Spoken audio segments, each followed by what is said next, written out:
Hello, everyone. Chris Martinson of Peak Prosperity here. Very, very special guest today. We have John Lovell, the CEO of the Warrior Poet Society. He is a homesteader. He is a firearms trainer. He is a public speaker. He's a very successful businessman, and he is an author. He is the author of this book, which we are going to be discussing today, The Warrior Poet Way, A Guide to Living Free and Dying Well. I'm very excited. I've been reading this, and it's just a fabulous book. And he's got a big YouTube channel, but he's also got a show now, the John Lovell Show, showing up at a URL, which we will supply to you down below. So, John, thank you so much for being here today. Can't wait to have this conversation. Yeah, I'm looking forward to it as well, Chris. Thanks for having me on. Well, let's start here.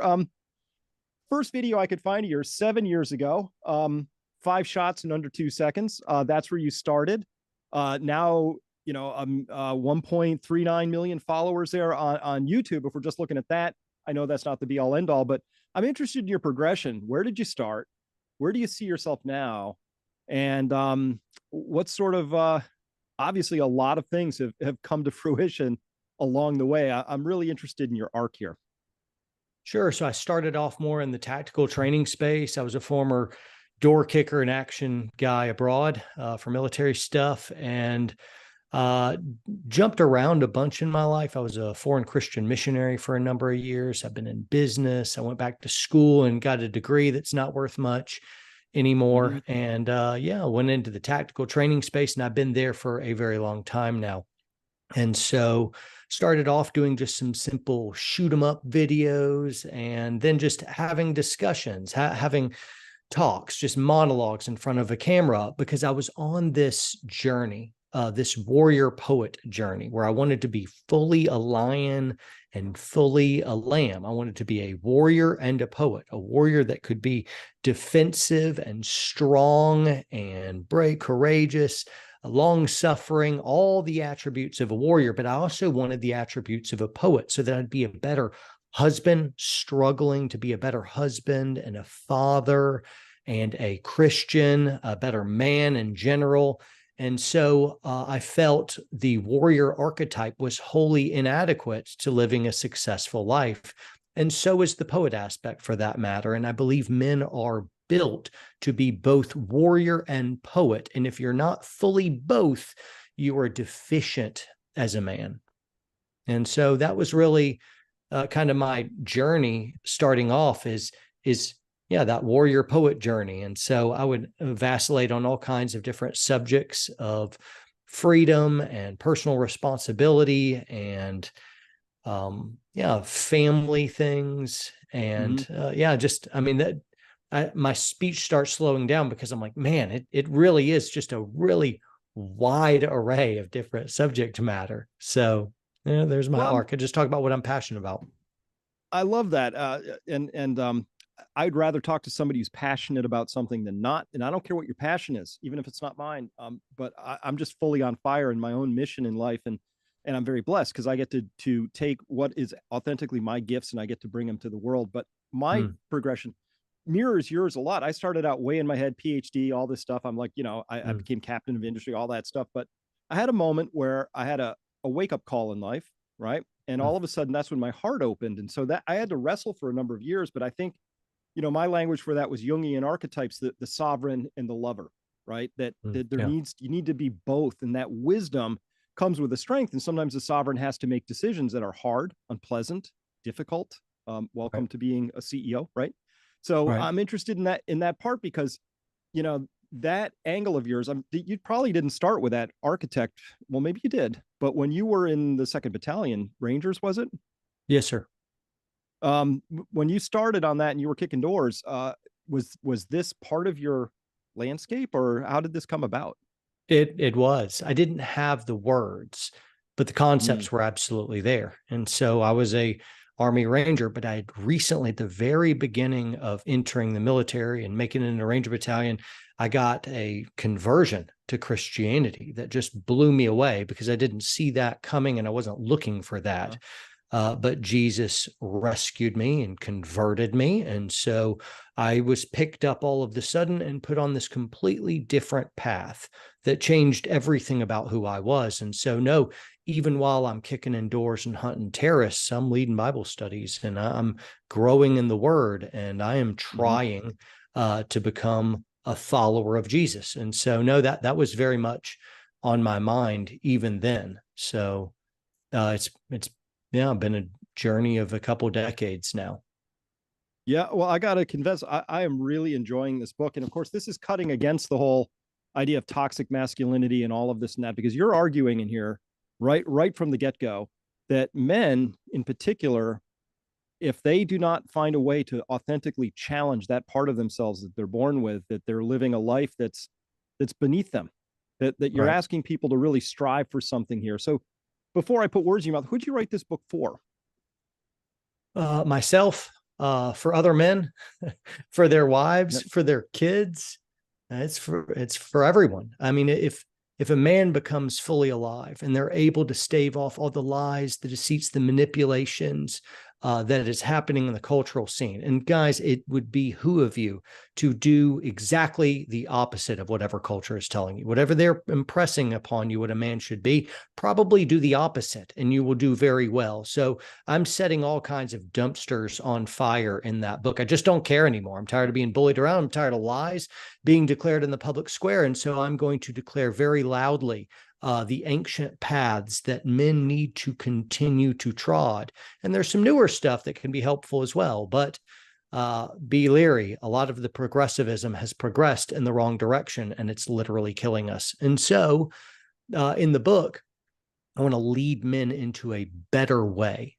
And so I detail that immensely. Now, a lot of wives are buying it for their husbands, realizing, man, if the husband becomes more warrior poetish, he's a lot nicer to be married to.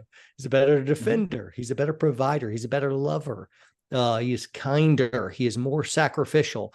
And then so wives are doing that, and the kids will immediately feel the impact. I have a lot to say about raising little poets. And man, if you we have fallen upon through good wisdom of other people and through just blessed wisdom that we've gotten here and there, we've stumbled upon some really cool stuff that allow our kids to really thrive. So everyone immediately wants to compliment us on our kids and like, how do you do that? And I'm like, I'm glad you asked, because what we're doing is building so many good memories with our kids as they're flourishing. Now, they're still 9 and 11. So, you got some more time. So the jury is not out on how we're doing, but man, I'm cautiously optimistic that we got some stuff that really seems to be very well taken with our kids, and it's working wonders, and we love being around them and they love us. So anyway. Yeah, well, fantastic story. We homeschooled all three of our kids. They're grown-ups now. And everybody who meets them is like, wow, what is this human? Stares me in the eye, shakes a firm handshake, knows who they are. But the number one thing that I believe in life is that, and that public schools are doing a horrible job at this. Well, maybe they're doing a great job at this. The one thing you can't do with people is ruin their sense of curiosity, because that's where learning comes from, right? It's like this whole, to be alive is an amazing gift. And I feel like one of the great sins of our culture, if sinning by missing the mark, right, is to ask people not to live, right? And so this becomes an invitation. It's like, guys, step up and live. And the last thing here, and dying well, right? So we all die. The question isn't, is it going to happen? The question is, what terms is that under, and have you really lived? And I think that's an age-old question. What did Ben Franklin say? He said most people die at the age of 25 but aren't buried till they're 75. So it's been with us for a long time. So this is an invitation then, to me. When I was reading it, it was an invitation to say, hey, prod, are you really alive here? That's great. Is that fair? Yeah. Sorry, I cut you off. I was nodding. I'm like, yes, Chris, that's exactly right. The goal here is not to live as long as humanly possible while avoiding pain and being comfortable. Even if you accomplish that, you're comfortable all the time, you avoid pain, and you live to a very, very old age. You may look back on your life and say, it didn't count for anything. What did I do with all my time? Will anyone even weep when I'm gone? Did I make any mark? Did I live for something beyond myself? And oftentimes, if you live to maximize comfort and minimize pain, the answer is going to be no. And so the goal isn't to live as long as humanly possible. And comfort is to make your life count for something. So whether I died tomorrow or I die in 60 years, the point is to live well while we're on earth and then to die well. Make your life and death count for something. And that doesn't happen automatically. You got to open your eyes. You got to do this good philosophy and theology well. Otherwise, we live reactionary lives. We just fall into these ruts of status quo. And before you know it, you're going to blink, look up in 30 years and realize I have wasted my life utterly. And I don't want that for anyone. I agree. And that's something that I would consider my top of mission for me is I'm just trying to wake people up. And the times are helping with that, because now we live in these times where if you aren't asking some really fundamental existential questions about who you are and who you are going to be and how you're going to show up, and I want to get to that in a second, you're kind of missing the mark here. But I feel like my culture says, hey, you feel uncomfortable, we got a drug for that. I'm 5 minutes from any alcohol in any direction. We got SSRIs, we're going to do all that. Oh, microaggressions. You know what we're going to have to do here? We're going to have to make sure that you're responsible for my potential reactions to things, because we're going to make people not react or have experience any discomfort. And I'm like, that's asking people not to live, because that's how I know where my edges are, and that's how I grow. Growing is painful, but let's redefine pain. It's like the pain at the gym. It's like it's if once you reframe it, you're like, this is how I get better, right? Fail early, fail often, fail fast. That's how you become a successful business person, right? Right. Absolutely. Yeah. So let's dive into our culture. How are you reading the signs lately? A lot has changed since COVID. Any new epiphanies for you in the last 2-3 years where you've said, okay, this is this is different than I thought it was going to be? Any surprises? So what I want to avoid is dehumanizing my opponent and my enemy, my opposition. It's a classical logical blunder. Like there's bad propaganda. There's kind of some patriotic, goodish propaganda as well that enables a country to rally against maybe an evil power. But you can see it play out in every culture over all time, in every war. You are the bright light and they are and I want to avoid that. It's like kind of even when we were in the global war on terrorism, you think about, okay, there's the Islam and the Muslim, and these are bad people. And then you get over and you're like, I make friends with villagers and play with their kids. And then you got interpreters and we make friends. And you're like, oh no, there's some crap humans inside there that are terrorists and they want to kill us. And so we kill them back. But then there's a bunch of Muslims that hate Al-Qaeda and hate Taliban, and they desperately want America to save us. So no matter where you go, it's not like this whole people is bad necessarily, or actually, I think all people everywhere for all time are bad and only one is good, and that's Jesus. I think that's better theology. But regardless, I'm saying I don't want to castigate my enemy as evil or something else like that, so I can be the bright light. And I think in politics we do this as well. And I'm not political, but since politics swallowed up every single other piece of our culture, then I'm kind of like, you can't talk about anything without it being political. So I'm now kind of like full bore, whatever. All right, here we go. Republicans and Democrats will both demonize the other. And so I want desperately to avoid doing that. I'd like to be able to magnanimously meet them in the middle and say, no, let's just have a discussion. But I'm having a real hard time maintaining that equitable point of view, because the more I look at it, the more it just looks like good versus pure evil. That's what it looks like. It doesn't look like politics anymore. It's literally just a fight for good and evil. Sound of Freedom just came out and we found out, oh, well, sex slavery is worse now. We have more human slaves alive right now than at any time in the past. And so we think of ourselves as really, we've evolved. We're so much better. I'm like, no, we're not. And the biggest consumer of sexual slavery around the world, maybe the US, and we're aborting babies, 1 million a year. And there's all this, everything I call good, they call evil. Everything they call evil, I call good. And so it's like, by and large, I'm speaking in generalities. Like, what do I do with that? It just looks like, it looks evil. Butchering up kids. Yeah. So that's my epiphany is it's hard for me to look at culture and find anything worth redeeming, or anything redeemable, is better said.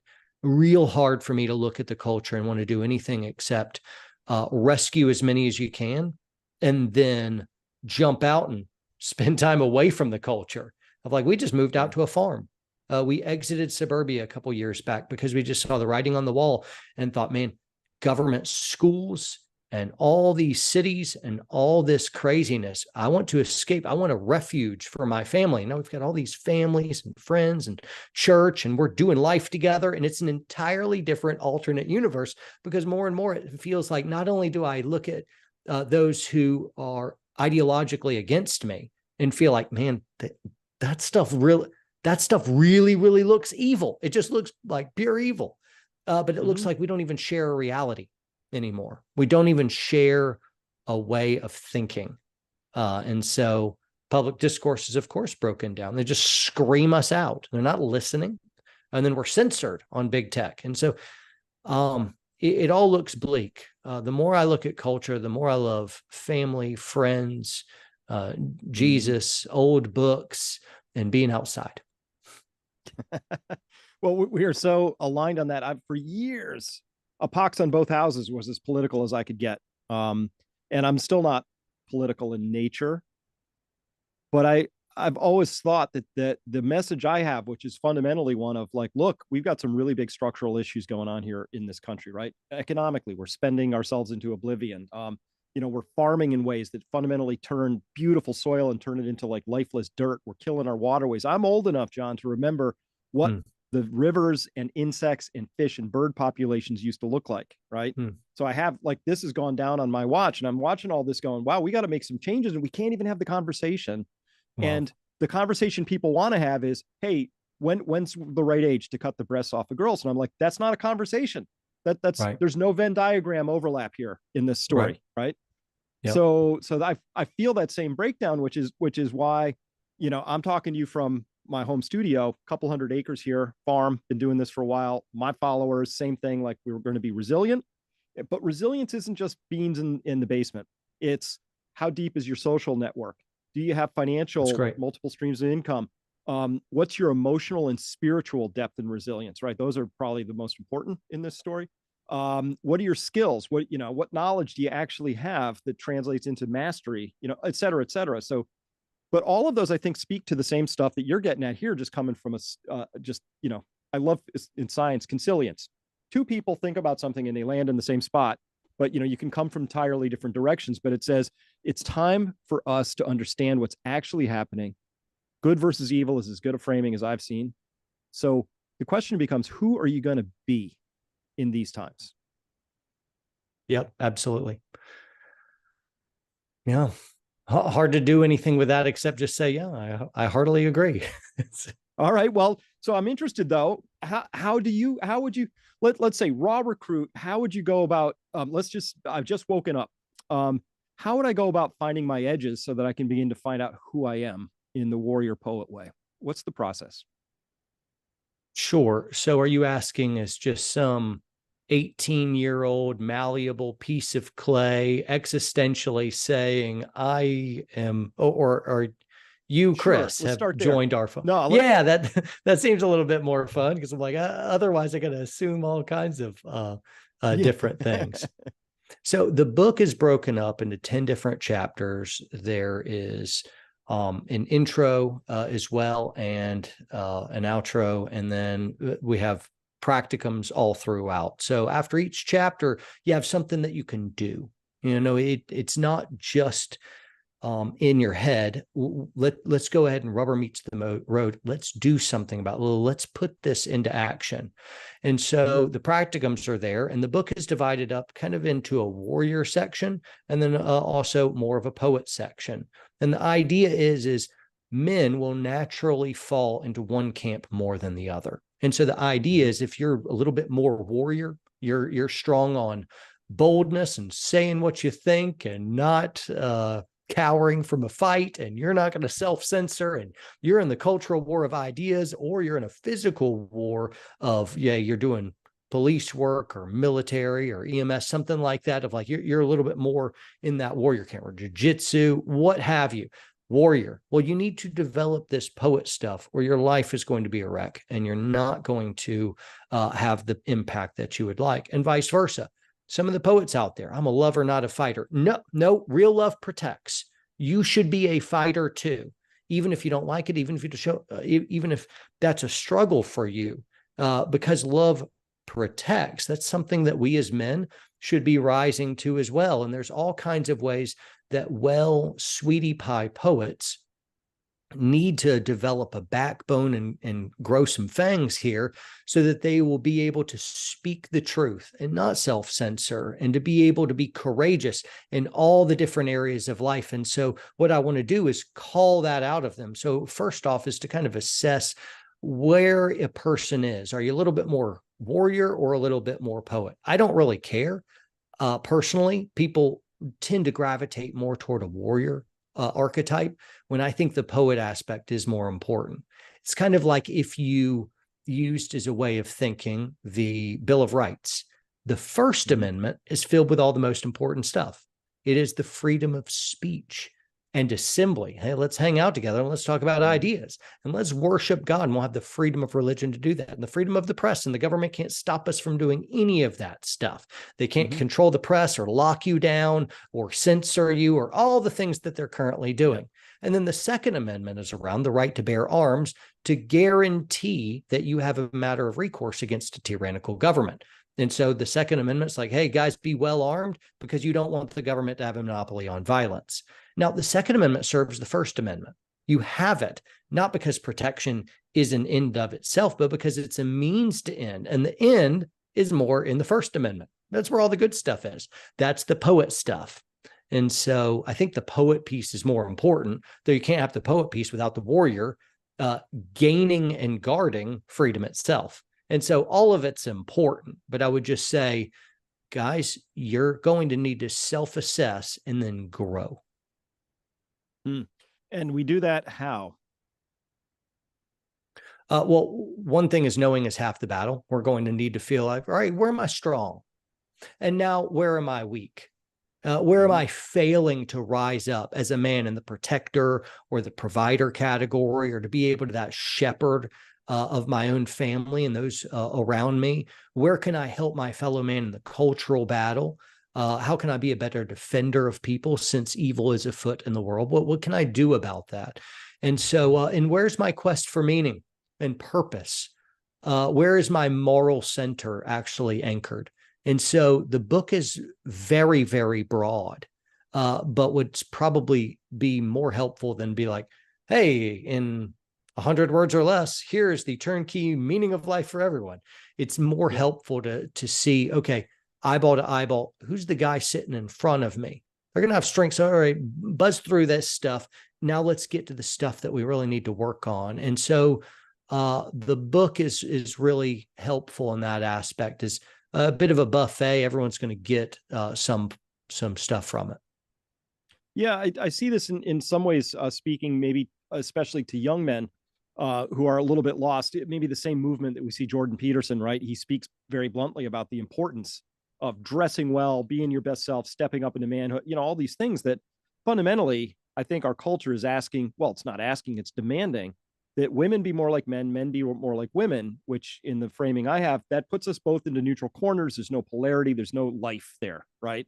And I don't actually care what gender's in what corner, but if neither of us, like if there's no polarity, life isn't fun anymore, So that young men in particular today, I feel, are demonized heavily. They're told that by virtue of maybe their skin color or their chromosome pattern, that they're bad people. Like that's a tough message. I don't know how I would have reacted to that as an 18, 19, 20-year-old, except for badly, because I don't do well under those circumstances. So are you finding that you have young men showing up kind of going, dude, why didn't my dad tell me about this?